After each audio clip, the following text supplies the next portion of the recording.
महाराष्ट्रातील एकमेव भव्य दिव्य शिवमहापुराण कथा कथा प्रवक्ते गुरुवर्य हबप गजाननजी महाराज वरसाडेकर। समाया है मेरा भोला नगर में आया है।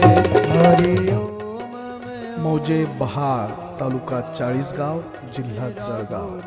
भव्य शिव महापुराण कथा कथा प्रवक्ते गुरुवर्य गजाननजी महाराज वरसाडेकर।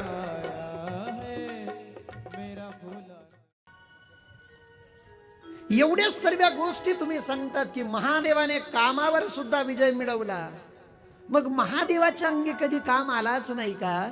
जर महादेवाच्या अंगी काम आला नाही तर मग कार्तिकेयचा जन्म कसा झाला, गणपतीचा जन्म कसा झाला?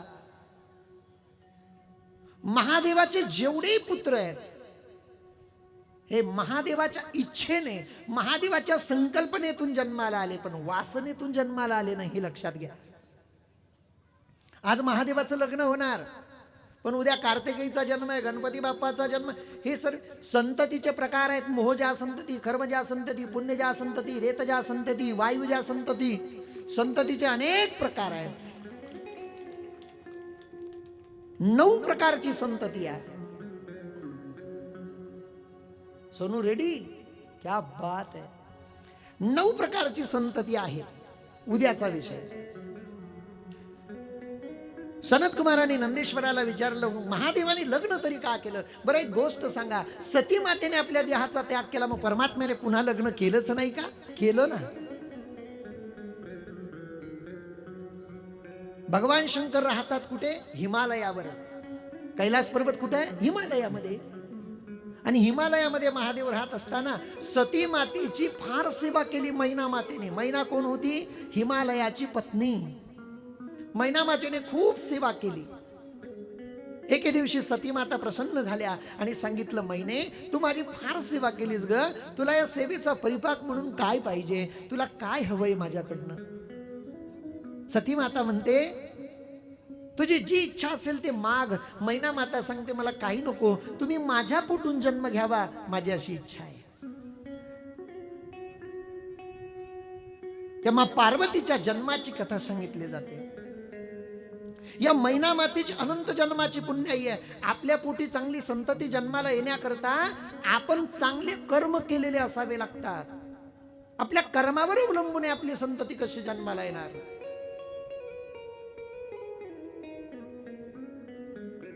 आजच्या युगामध्ये संपत्ती भरपूर कमवा, पण इमानदारीत कमवा, जेणेकरून तुमच्या लेकरांना ती सुख देईल। ही जी मैना माता होती ना, ही पितरांची कन्या होती। पितर हे 2 भाऊ होते बघा, पितर 2 भाऊ आहेत। या पितरांना 3 मुली होत्या, मैना माता, धन्या माता आणि कला माता।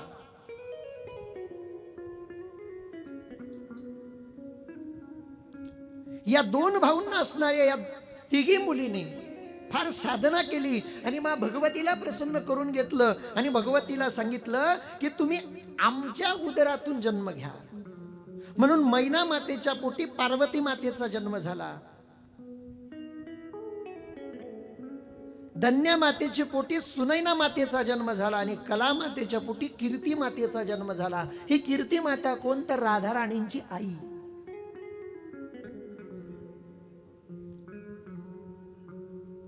या ठिकाणी अजून एक चरित्र सांगितलं जातं। पितरांना अजून एक मुलगी होती, तिचं नाव पिवरी। सुखदेवांसोबत तिचं लग्न झालं होतं, अशी काही कथा येते। आता महाराजांचा अभ्यास त्यांना माहिती आहे। त्या पिविरीचं लग्न झालं होतं सुखदेवांसोबत, असा एक कथाभाग सांगितला जातो। राधा राणीचं गाव आहे रावल। आज बरसाना म्हणतो आम्ही, ब्रषभानुजी की कचेरी, म्हणजे ब्रषभानुजींचं ऑफिस होतं तिथे। या 3 मुलींनी पितरांच्या साधना केली म्हणून त्यांच्या पोटी मा भगवतीनेच जन्म घेतला असं म्हणावं लागेल। राधा मातेने कलामातेच्या पोटी, म्हणजे राधा माते कलामातेच्या पोटी कीर्ती माता आणि कीर्ती मातेच्या पोटी राधा राणी, हे काही साधं पुण्य आहे? राधा नावाचा भाव हे फक्त ब्रजवासी लोकांना विचारा. राधेबद्दल माझ्यापेक्षा आमचे श्री हरी महाराज खूप छान सांगू शकतात. देवाला सर्व होता येतं, पण देवाला राधा होता येत नाही. राधा या नावात एवढी ताकद आहे की भगवान श्री शुकदेव एकदा राधा म्हटले की त्यांना समाधी लागायची. राधाच्या उलट होतं धारा. राधा नाव घेतलं की डोळ्यातनं धारा चालतात, असं राधेचं नाव आहे.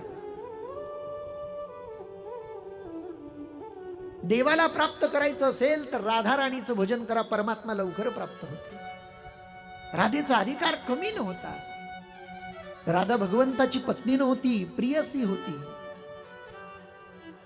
काय राधेचा, राधा कृष्ण म्हटलं जातं. हे अमर प्रेम आहे. देवावर मी सांगेन तुम्हाला, चामडीवर केलेलं प्रेम धोका देतं आणि परमात्म्यावर केलेलं प्रेम तारून नेतं. म्हणून प्रेम करायचं तर देवावर करा.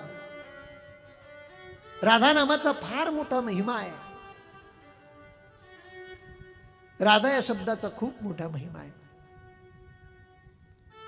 राधा नावावर प्रेम करणारे अशी लोक आहेत, युट्यूबला सर्च करा कधीतरी, स्वामी प्रेमानंदजी म्हणून आहेत.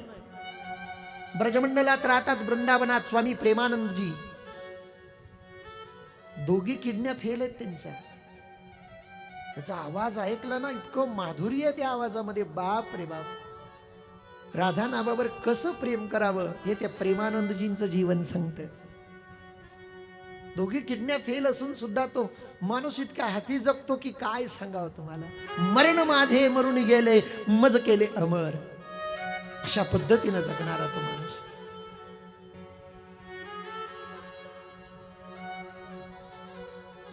हिमालयाचं लग्न झालं मैना मातेसोबत. विष्णू परमात्म्याने मध्यस्थी केली. हिमालयाचं आणि मैना मातेचं लग्न झाल्यानंतर हिमालय पर्वत अत्यंत बहरलाय. सुख, समाधान, ऐश्वर्य. संसारात सुख नाहीये, पण आपण लोक शोधतो. हिमालयाचं जीवन सुखात आहे. यामागे सुद्धा देवाची लीला आहे. मैना मातेला माहिती होतं की आपल्या पोटी जन्माला मा भगवती येणार आहे, म्हणून हिमालयासोबत लग्न केलं. मा भगवतीचा जन्म होणार म्हणून व्रत वैकल्य करू लागली मैना माता. तप साधना करू लागली मैना माता. तप साधना केली पाहिजे. आज सर्वच म्हणतात राजे पुन्हा जन्माला या. अरे छत्रपती शिवाजी महाराज कदाचित आजही जन्माला येण्याकरता तयार आहेत, पण त्यांना मासाहेब जिजाऊ पाहिजे. कदाचित मासाहेब जिजाऊ भेटत नसतील म्हणून राजे जन्माला येत नसतील. काय मासाहेब जिजाऊंचं जीवन होतं. या टाळ्या कशा करता होत्या एकदा मला समजावून सांगा बरं.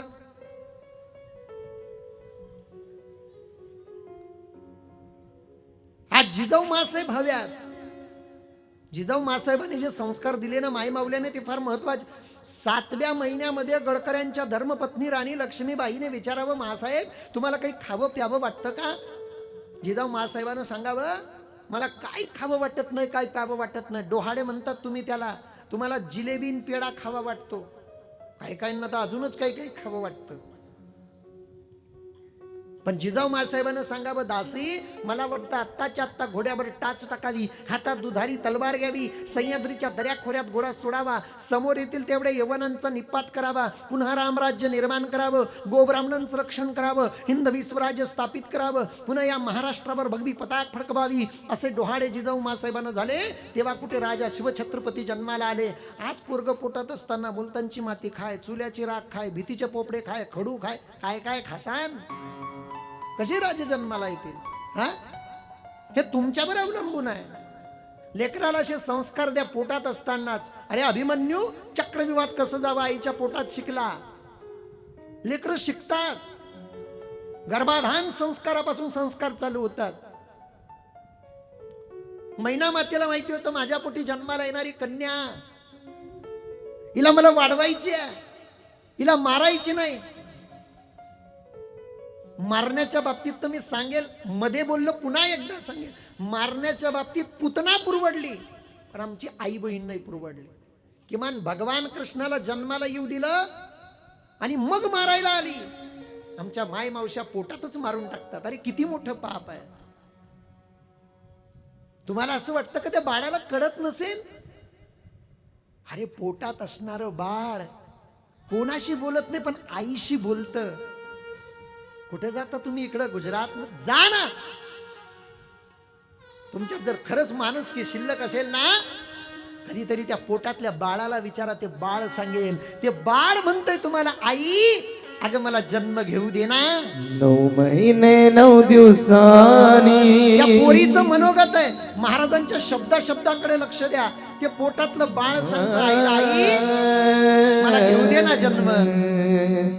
9 महिने 9 दिवसांनी मला जग बघण्याची घाई. वंशाच्या दिवा पाय नको पंथी विजवू आई. 9 महिने 9 दिवसांनी झालं जग बघण्याची घाई.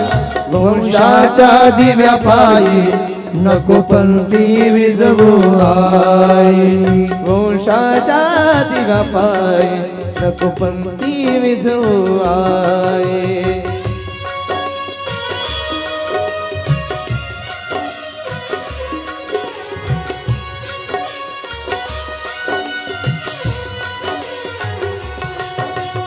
आई ए आई अगं बाबा माझं बोलणं नाही ऐकू शकत पण तू ऐकू शकतेस बघ. काय तयारी चालली ग घरात? दवाखान्यात जायचंय तुम्हाला? अगं आई नको ना ग असं करू. तू आजीच्या पोटात असताना जर आजीने असं केलं असतं तर तू हे जग पाहिलं असतं का ग? आई मला माहिती आहे उद्या काय होणार आहे. तू डॉक्टर दादांकडे जाणार. डॉक्टर दादा तुझ्या पोटामध्ये एखादी चिमटा टाकणार किंवा काहीतरी दुर्बीण वगैरे टाकणार. तुझ्या एका गर्भाची चाचणी होणार. उद्या तुझ्या गर्भाची चाचणी होणार. उद्या तुझ्या गर्भाची चाचणी होणार ग. मुलगी आहे म्हणून सारे नाक मुरडणार. मुलगी आहे म्हणून सारे नाक मुरडणार. माझ्या चिमुकल्या कानाला तुझी कुजबुज ऐकू ये. चिमुकल्या कानाला तुझी कुजबुज ऐकू ये. वंशाच्या दिव्या पाय नको पणती विजवू आई. वंशाच्या दिव्या पायी नको पणती विजवू आई.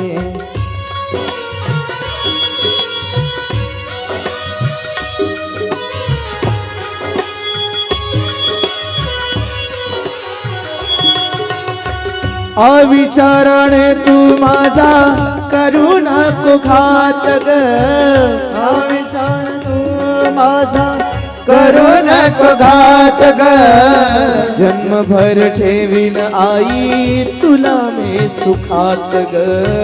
जन्मभर ठेवीन आई तुला मी सुखात ग. तुझ माझं नसीब आणि तुझ माझी पुण्याये. तुझ माझं नसीब आणि तुझ माझी पुण्याई. वंशाच्या दिव्या पायी नको पणते विजवू आई. वंशाच्या दिव्या पायी नको पणते विजवू आई.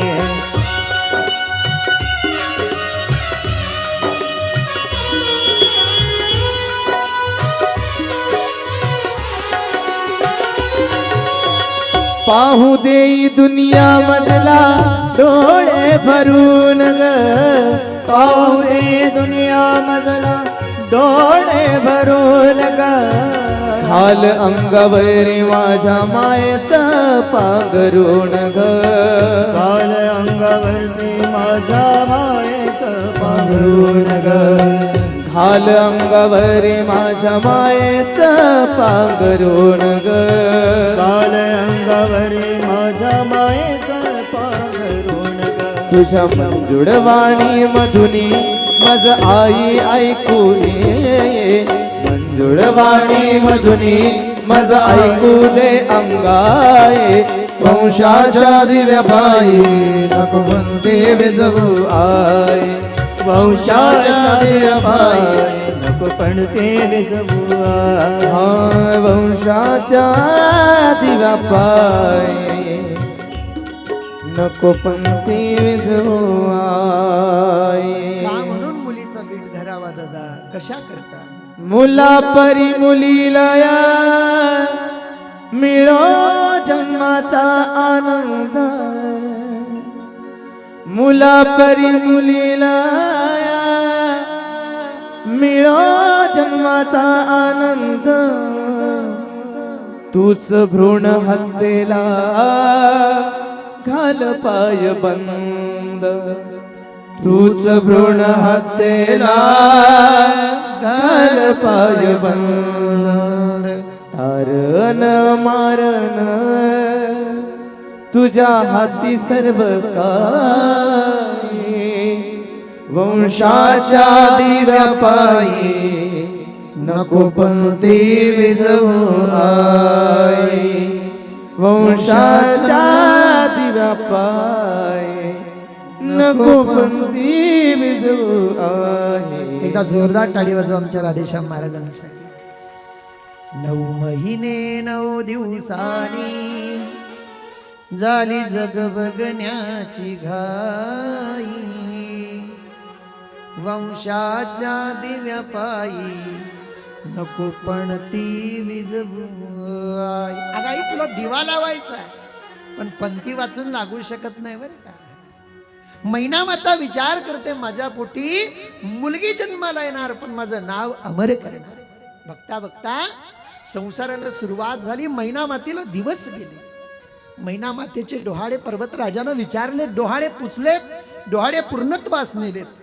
वसंत ऋतू आहे, चैत्राचा महिना आहे आणि नवमीच्या दिवशी मध्यरात्री पर्वतराजाच्या घरी मैना मातेच्या पोटी एका कन्येने जन्म घेतला, एका मुलीने जन्म घेतला आणि ती मुलगी हळूहळू मोठी होऊ लागली. तिचं बारसं केलं. पर्वतराजानं भरपूर दान धर्म केला. आपल्या घरात आनंदोत्सव झाला म्हणून सर्वीकडे आनंदोत्सव साजरा केला गेलाय. सर्व लोक येऊन मैना मातेला आणि पर्वतराजाला बधाई देत आहेत. बघता बघता बघता बघता नामकरण विधी करायचा म्हणून पर्वतराजाने आपल्या गुरुवर्यांना बोलवलं आणि पर्वतराजाने आणि मैना मातेने आपल्या पोटी जन्माला आलेल्या मुलीचे नाव ठेवले तारा, महाविद्या, षोडशी, भुवनेश्वरी, भैरवी, छिन्नमस्ता, विद्या, ध्रुमावती, बगलामुखी, मातंगी अनेक नावं ठेवलेत.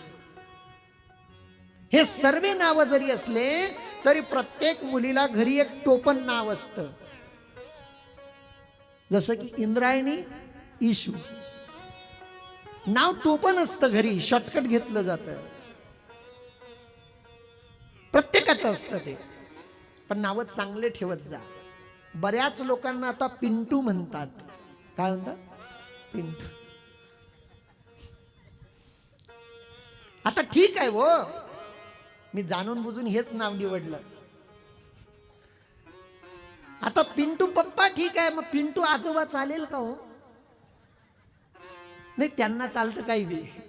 त्यांना मी बोललेलं चालतं, फक्त दुसऱ्यानं बोललेलं बाप रे बाप मग तर ते. तरी मी त्यांना सांगतो तुम्ही माझं नाव घेऊ नका. ते रूम मध्ये लई नाव घेतात काय, म्हणून मग मी माईक वर बोलतो. ते आता कसं आहे, बाड मध्ये राहायचं अजून 4 दिवस, जाऊ द्या बा, आनंदानं राहायचं. नाव चांगली ठेवत चला. नावासारखं नाव ठेवल्यानंतर नावासारखं जगावं माणसाने. नाव काही ठेवू द्या. आता अलीकडं तर एवढा सुशिक्षितपणा आला आमच्या अंगी की आम्ही मायबापानं ठेवलेलं नाव सुद्धा बदलून टाकतो. पोरं एवढे आता सुशिक्षित झाले की मायबापानं ठेवलेलं नाव बदलून टाकतात.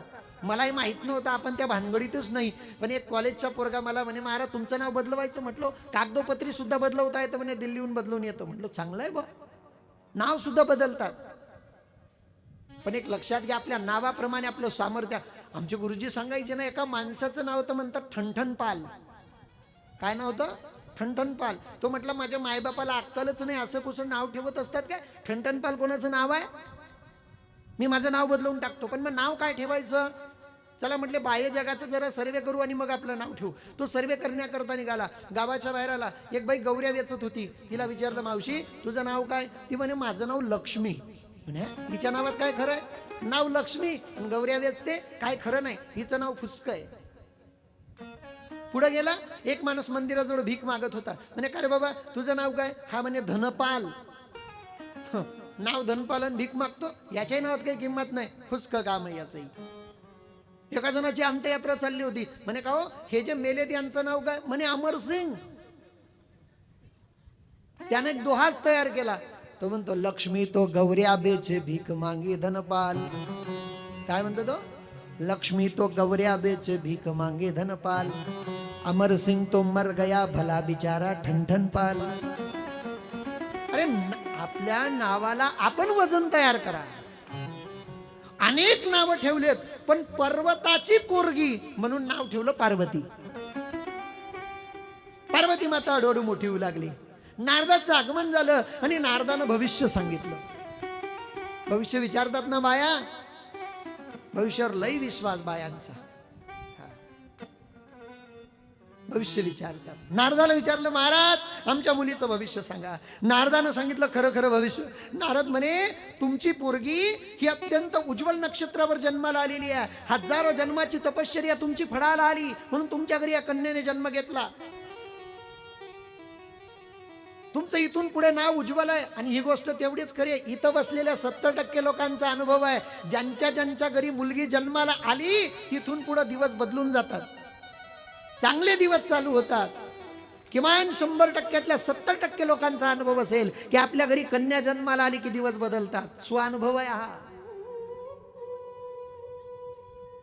मुलगी काय चुकीचं बोललो मी तुमच्या बाबतीत? कोण चाललं तुम्ही? ए बरी हो, जा जा जा. ए माय जाय, मी असंच बोललो का?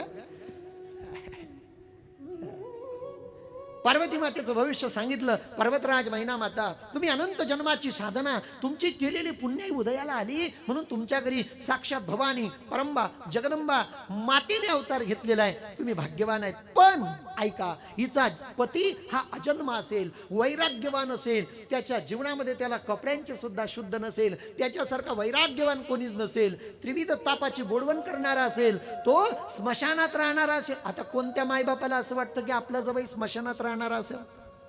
मैना मातेला इतकं वाईट वाटतं. मैना माता लागली, पर्वतराजाला सांगते, मी काय पाप केलं की माझ्या मुलीच्या नशिबी असा नवरदेव असेल?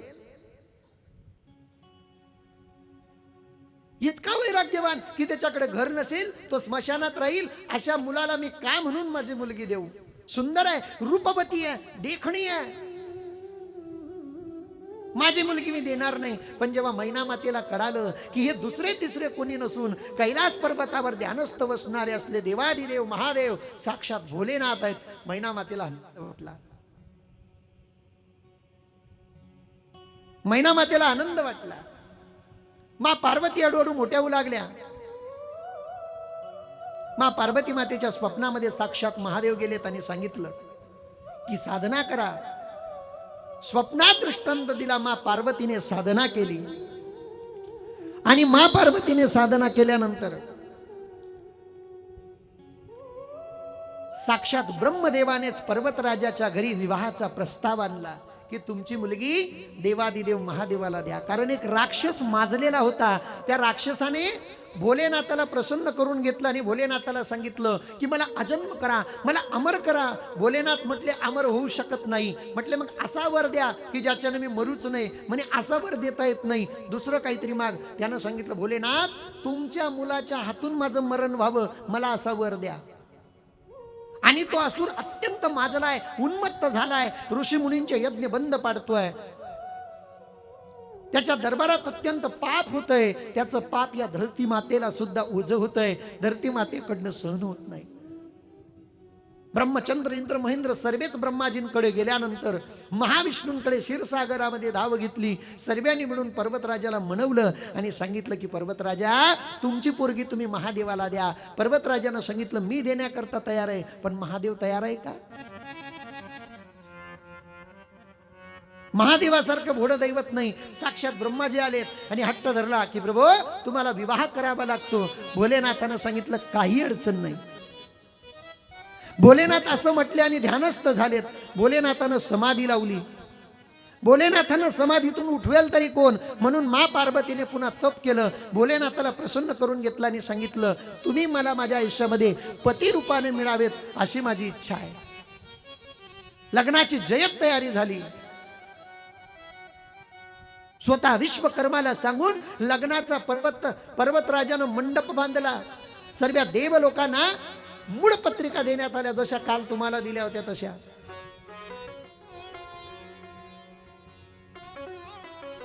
कथा आपली आता थोडक्यात आली आहे. मला माहिती आहे नंतर सर्व गडबड होणार आहे. उद्या त्या काही सूचना आहेत त्या सूचना देतो आधी मग कथाक्रम पुढे नेतो. अवघ्या 4 मिनिटात आपण कथेच्या शेवटच्या टप्प्यात जाऊया. आजचा कथेचा 4था दिवस आहे.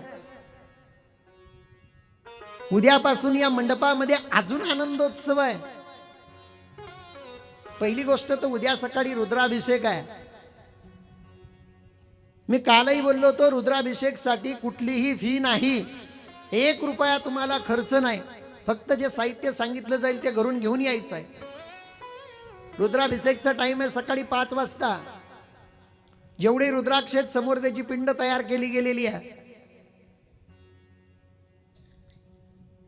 बरं मला एकदा अंदाज कळू द्या असे किती लोक आहेत जे सकाळी रुद्राभिषेक साठी येणार आहेत. एकदा हात वर करा बरं.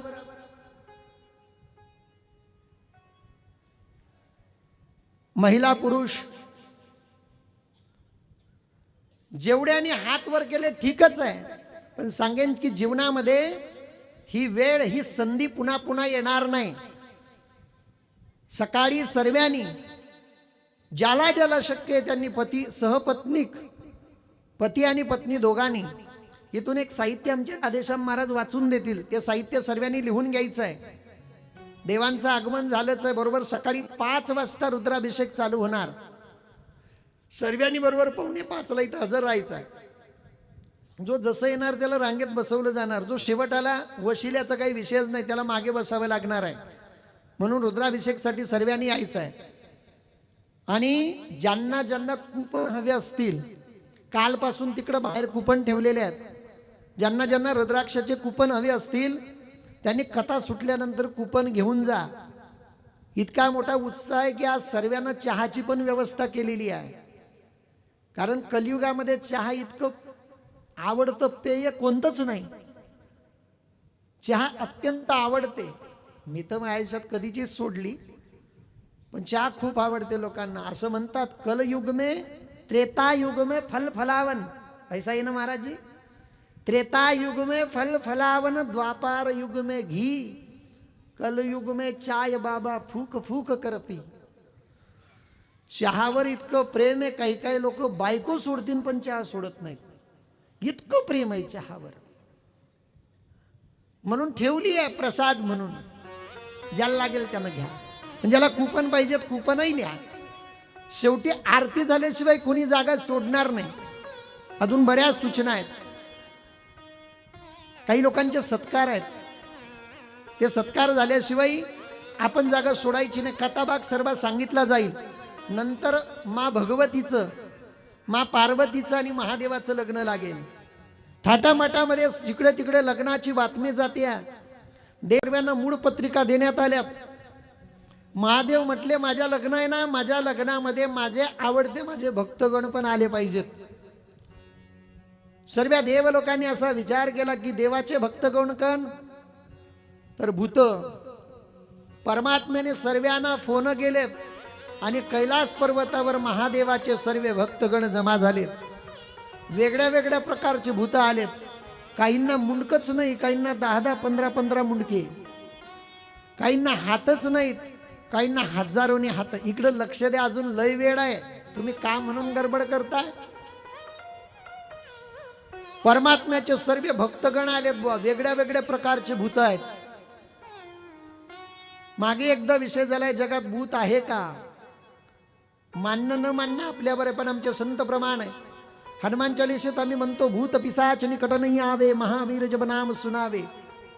आहेत म्हणून तर जबड येणार नाहीत ना. संत सांगतात भूत वेताड नाचती हर्षयुक्त उमापती. महादेवाचे सर्वे भूत महादेवाच्या जवळ आलेले आहेत. आपण हळदी लावतो, महादेवाला सर्वांनी भस्म लावलाय पहिल्या दिवशी. महादेवाला मेहंदी लावली, महादेवाला इतकं सुंदर सजवलं. महादेवाचं ते पहिल्या दिवशी सजवणं पाहिलं. देव लोक म्हटले की आपला इथं काही टाळा नाहीये, लग्नाकरता आपल्याला जायचंय, पण महादेवाच्या वराती सोबत नाही, पहिल्या गाडीनं. कारण का यांच्यात जर गेलो यांचं काही खरं नाही. हे पंगत सुद्धा व्यवस्थित बसू देणार नाहीत. भूतच आहेत ना शेवटी ते. मायबाप ज्या वेळेला महादेवानं विचार केला की आपला शृंगार करेल कोण, एकही देव शिल्लक राहिला नाही. महादेवाने आपल्या सवंगड्यांना सांगितलं, महादेवाचा शृंगार करायला सुरुवात केला. महादेवाच्या कानामध्ये सोन्याचे कुंडल न टाकता एका भक्ताने विंचू आणले आणि गुंतवून दिले. महादेवाच्या गळ्यामध्ये चैन गोप साखळी न टाकता सर्प पकडून आले आणि महादेवाच्या गळ्यात गुंडाळून दिलेत. महादेवाला चांगला ड्रेस शिवला पाहिजे होता, सफारी बिपारी.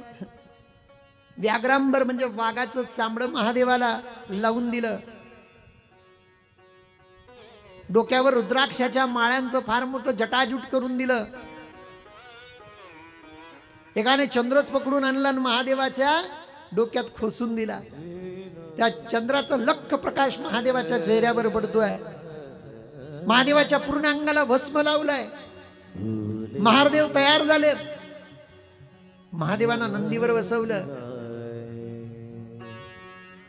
सर्व भूत मागे पुढे नाचतायत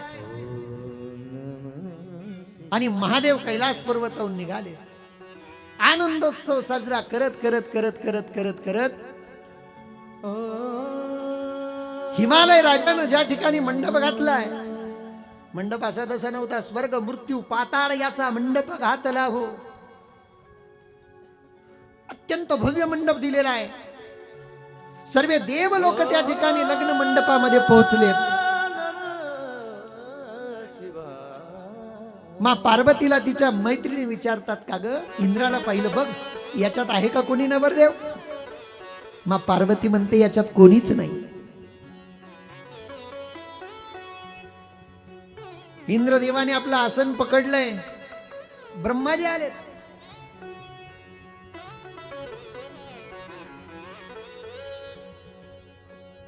ब्रह्मदेव आलेत. ब्रह्मदेवाकडे पाहिलं. सख्या म्हणतात, अगं एवढा म्हातारा नवरदेव असू शकत नाही. मा पार्वती आपल्या सख्यांना घेते आणि लग्न मंडपाकडे येते. मा पार्वतीच्या हातामध्ये पूजेचं ताट आहे.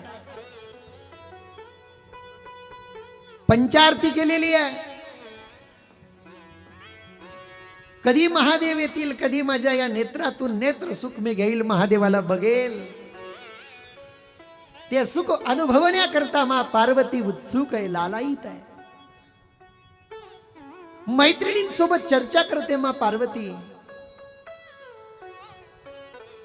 विष्णू परमात्म्याकडे पाहिलं. विष्णू परमात्म्याकडे पाहिलं. तुम्ही जर गडबड केली ना तर कथा सर्व विक्षिप्त होईल. या लेकरानं थोडं थोडं मागे सरकवा बरं. हे जे पुढे बसलेत ना थोडे थोडे मागे सरकवा. कार्यकर्ते न बोलता 2 पाट आणून ठेवा समोर.